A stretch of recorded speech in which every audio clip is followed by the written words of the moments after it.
GP Ansor minta ucapan Menak Yakut soal gonggongan anjing tidak dipelintir. Menteri Agama Yakut Khalil Qomas baru saja mengeluarkan aturan yang penting buat Indonesia. Aturan tentang penggunaan pengeras suara baik di masjid maupun di musola. Surat edaran ini penting karena suara dari masjid memang kerap bikin masalah. Bisa dibilang suara serampangan dari masjid dan musola adalah wajah buruk yang memalukan dari Islam di Indonesia. Maksudnya sih barangkali baik. Maksudnya mungkin membangunkan dan mengingatkan muslim yang hendak sholat subuh dan mengajak mereka untuk berduyun datang ke masjid. Tapi ketika itu dilakukan, yang terjadi adalah itu mengganggu mereka yang sedang nyenyak tidur dan barangkali memang tidak mau sholat subuh ke masjid. Waktu sholat subuh kan sekitar 1 jam, jadi sebenarnya juga banyak waktu yang tersedia. Lagi pula di abad 21 ini, kalau seorang muslim memang mau sholat tepat waktu di masjid, dia akan bisa mengaktifkan reminder di alat komunikasinya.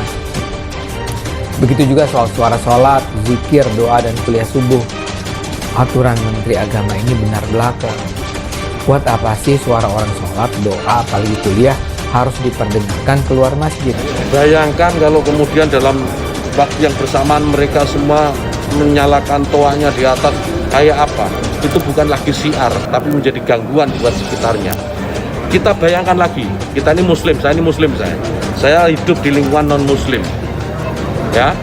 Kemudian rumah ibadah saudara-saudara kita non muslim itu bunyikan toa sehari 5 kali dengan kenceng-kenceng secara bersamaan, itu rasanya bagaimana? Yang paling sederhana lagi, tetangga kita ini kalau kita hidup dalam satu komplek itu misalnya, kiri kanan depan belakang pelihara anjing semua, misalnya menggonggong dalam waktu yang bersamaan, kita ini terganggu nggak?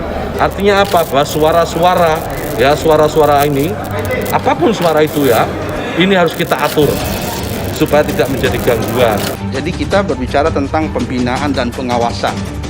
Tentu tidak mudah, tentu tidak bisa simsalabim langsung jadi dan semua harus mengikuti, pasti tidak. Tentu ada proses ya, tentu masyarakat kita juga butuh proses. Oleh karena itu kami melakukan pembinaan dan pengawasan secara berjenjang.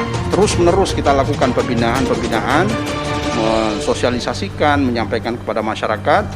Dan bahkan kami rencanakan insya Allah surat edaran ini akan kita tempel di masjid-masjid ya, supaya masyarakat kita betul-betul tahu ya, takmir masjid itu betul-betul paham. Jadi pembinaan yang berkelanjutan yang kita lakukan, kemudian pengawasan, kita tidak berbicara sanksi karena ini kan masjid itu kan milik masyarakat ya, dan tentu tidak wise juga ketika ada yang melanggar langsung disanksi dan seterusnya. Saya kira itu juga tidak wise ya, tidak bijak ya.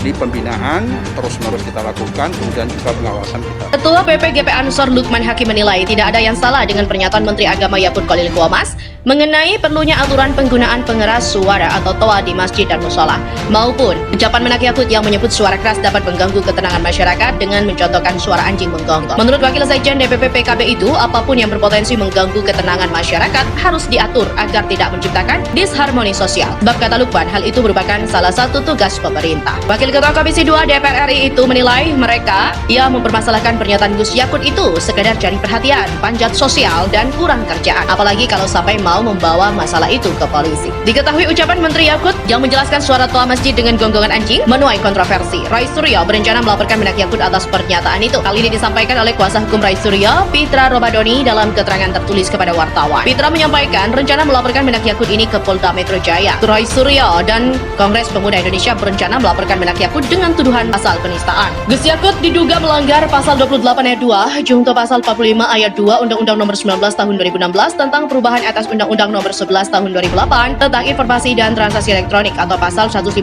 KA KUHP tentang penistaan agama. Dihubungi terpisah, Rai Suryo membenarkan soal rencana dirinya melaporkan Menak Yakut ini.